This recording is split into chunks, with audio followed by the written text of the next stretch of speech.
2-hour committee meeting? Ms. Like, does the Ms.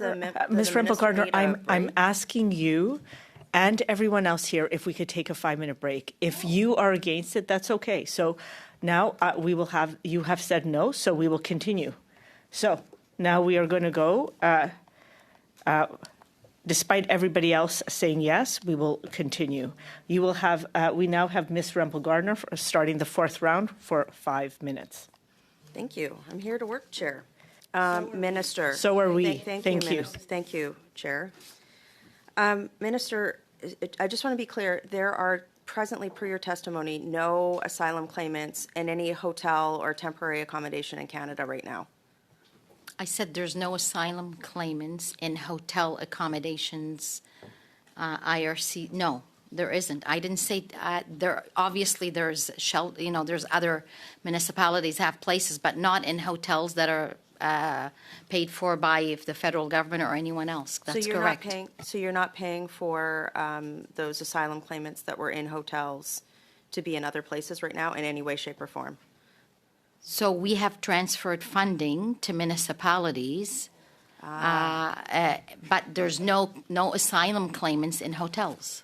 Okay, so basically what you guys have done is remove the hotel line item and force people out on the streets while transferring more money to municipalities. Is that about right?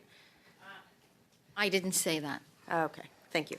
I'd like to go back to the section on mass cancellations. So just to reemphasize what you said, you are saying that this section doesn't apply to asylum claimants, correct? That is correct. Okay. These powers are used in exceptional cases for fraud purposes, health crises like pandemics, safety, national security. So fraud is not for individual asylum claimants. So fraud is not mentioned in C-12 once, and the section that gives you power to cancel immigration applications, for, like including permanent residence visas, doesn't include fraud. It's not, public interest isn't defined. So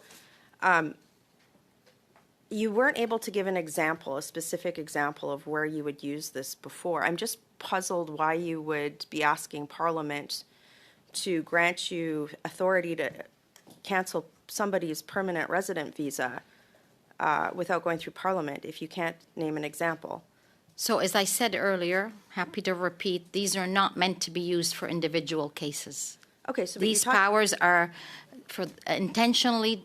Public interest is not defined in the legislation to allow for flexibility for government to respond to various measures that are not for individual cases. But you talked about some of these examples being during the pandemic when there were a lot of fraudulent visas or letters issued to students. No, right? no. I never said that. Okay, but I'm trying to find an example where you would use this, because to me it seems like you're trying to give yourself and your department more powers to correct mistakes in the system that they would have made in screening out, potential fraud to begin with, that affects real people with real lives. So you're telling people, like essentially you're asking Parliament to give your department the power to cancel people who've come to Canada on permanent resident visas and temporary resident visas without a lot of definition.